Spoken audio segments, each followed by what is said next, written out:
Hey guys, Noel here, and it is Wednesday night, and we have a little bit of free time on our hands, so I thought it would be fun to do a video game review for the video game section of the Noel Comics YouTube channel. Tonight, we're going to be reviewing a video game that I've long been wanting to beat, and I beat it today, so while it's nice and fresh in my mind, let's review Final Fantasy VII Remake for the PlayStation 4. Now, so Square for a long time was like, listen, we're not going to redo Final Fantasy VII. We have to surpass Final Fantasy VII in order for the Final Fantasy franchise to remain fresh, current, and growing, and all that kind of stuff. And then eventually they just realized, like, look, everyone likes this game better than everything else. We're just going to redo it, okay?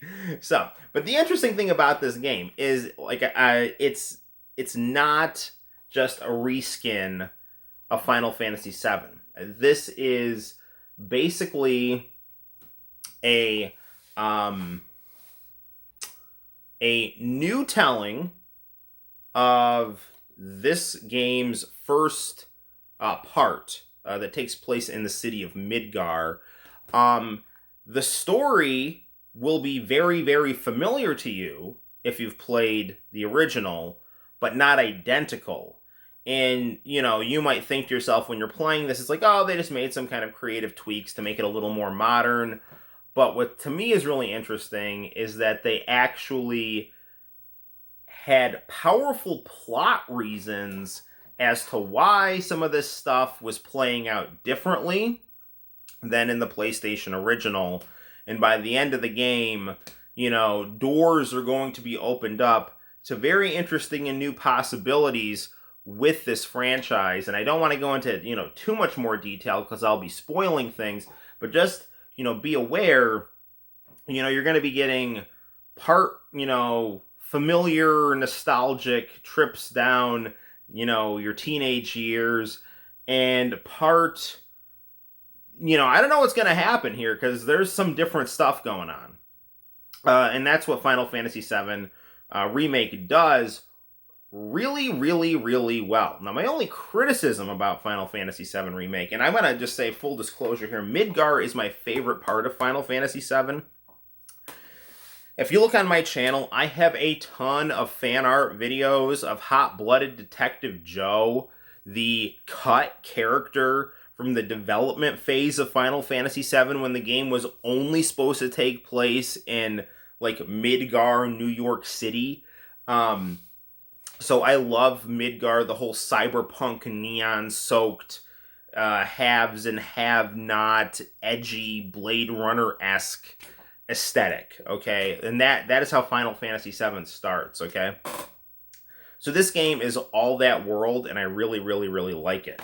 However, this game is 3 discs, okay? So Midgar is basically just part of the first disc, okay? This is a 40-hour game.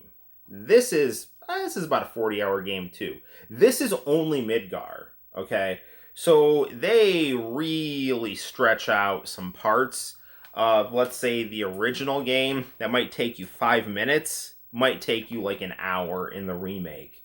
And so, like, I didn't, like, hate it at all. I mean, it was good. It was nice. I loved it. But, all right, I did a lot of walking around and, like, foraging for things and getting lost in things that in the original game would have taken, like, you know, 30 seconds. So, and that's just my experience. They really stretched out some of the story by adding, you know, lots of, like, submissions and, you know, long distances to traverse and dungeons and things like that. You know, they didn't really necessarily add a whole lot to the story. It just felt a bit dragged out at times. That's not necessarily a criticism, it's an observation. I'm very, very, very, very, very, very, very pleased with this game. I've talked about it. Now, why don't we actually see a little bit of the gameplay, and we'll talk a little bit about it as we play right here. And Sephiroth looks super creepy in this game. You know, Sephiroth was a bit of a pretty boy in the original, but he's a straight up, like, creepy, evil, psycho, tough guy in this game, and that is, you know, really cool. And, the girls in this game, there's no uncanny valley here. I mean, I'm not saying you should fall in love with a CG girl. I'm just saying, they're very attractive in this game.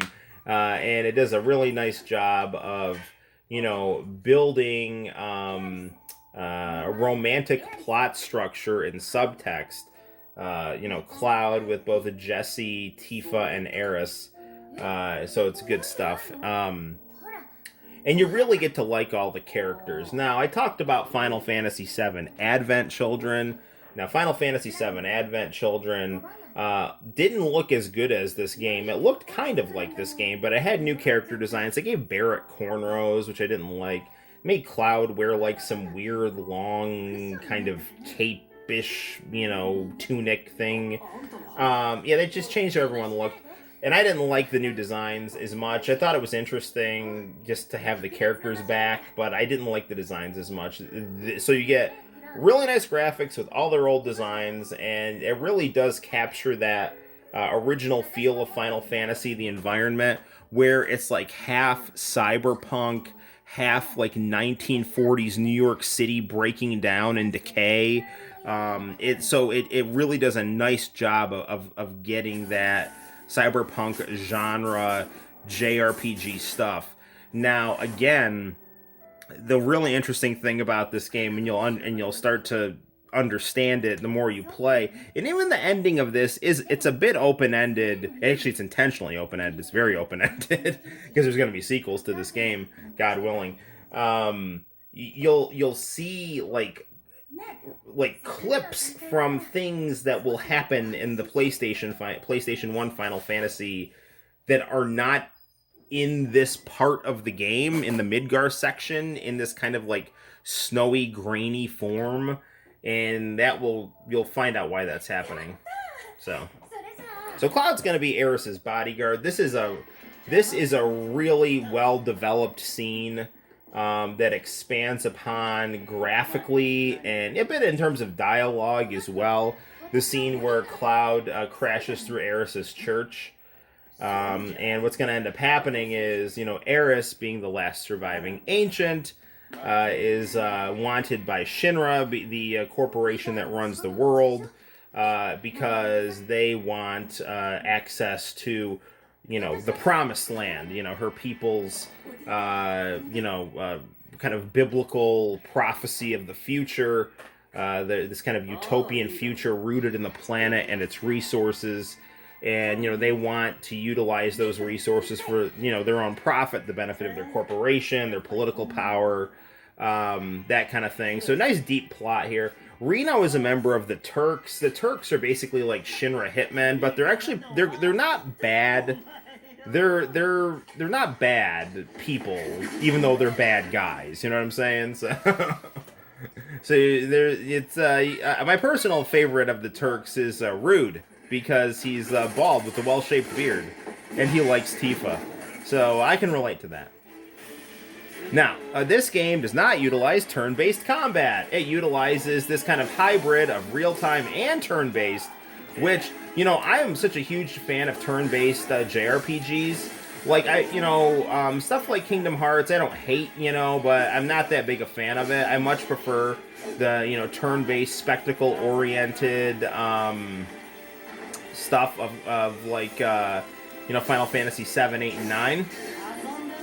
But I gotta tell you, the pacing of this game, I don't think would work quite as well with old school turn-based. And the way that they did this type of combat does not totally get rid of turn-based. Like, watch this. Hang on a second, as soon as we get out of this kind of cutscene part of the combat here.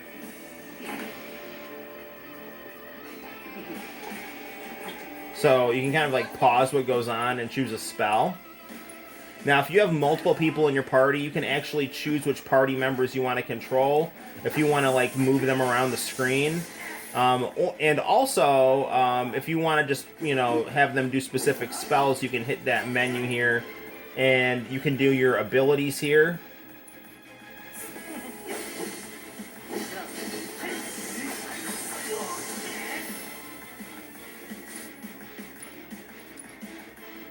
I'm just going to go right for Reno here. Oh, no, he trapped me in his EM Pulse thing. He's like Magneto from X-Men Children of the Atom here. Now, the cool thing is you can change your sword fighting styles with Cloud. Ooh, freaking Reno's quick. So, right now, I'm in my faster fighting style because Reno can move around quickly. But if I get him staggered, which is a thing that can happen, he will be... Hang on a second. He might not even get staggered, because I might beat him here if I can connect with Braver here. I got him. If you stagger him, he'll like be kind of dizzy, and then I can switch to Punisher mode, which is a slower sword fighting style where I like put the sword higher, and you'll do more damage, but you'll be less mobile.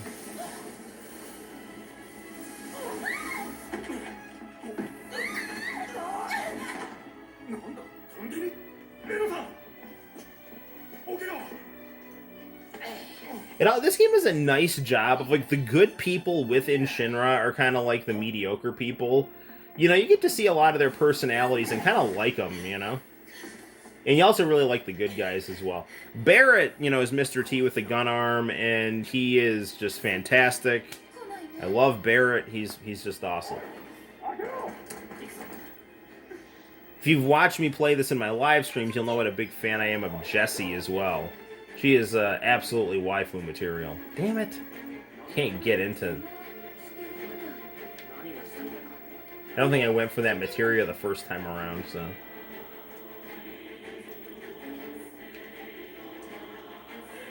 Soundtrack of this game is also phenomenal. You know, you had the original people who were... They had people that worked on the original also working on this game, and it sure shows. So you'll find yourself playing this game... I'm going to pause this for a second. You'll find yourself playing this game and saying to yourself, oh yeah, I remember this, I love this. And you'll be filled with this warmth that you felt in 1997.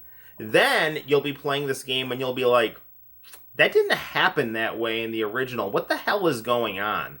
Like, you know, I don't want to spoil things, but if you do play this game, and you should play this game, that will happen to you. You'll be like, because my son, I actually had the privilege to beat this game with my son next to me today, and actually Sting was wrestling on AEW tonight, so I really got to show him the stuff that I loved when I was, you know, in 7th grade, and so I mean, it meant a lot to me, and he really was into it.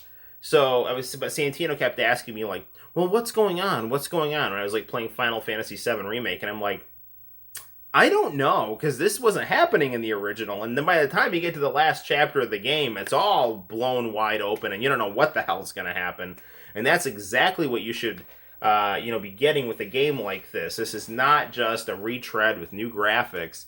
This is a new storytelling experience that I think preserves a lot of the great aspects of the original Final Fantasy, really lets you wallow in Midgar, which is my favorite part of the game. And the only downside is like sometimes the tasks feel a little bit, you know, stretched out to kind of pad out the, you know, the 40 hours. But no, I have nothing really but positive things to say about this game. I want to just pick up this game and start it again, keep messing around with this. But I do want to beat Final Fantasy 15 before school starts, so that I might have to hit pause on that. But all the characters you love are in Final Fantasy VII Remake, at least from the parts in Midgar. Still, sadly, no hot-blooded Detective Joe, but, you know, I'll just keep writing my letters to Square, and hopefully someone will read them. So there you have it, guys. On a scale of 1 to 10, I give Final Fantasy VII Remake 3,072. It's really, really good. Do I like it as much as the original? No, but it's a fantastic experience. And if you like the original, like me, and I love the original, I really love this game. This is my favorite PS4 game, and I can't wait for more. So, till next time, guys, my name is Nolan, and I will see you in the very near future. Bye-bye.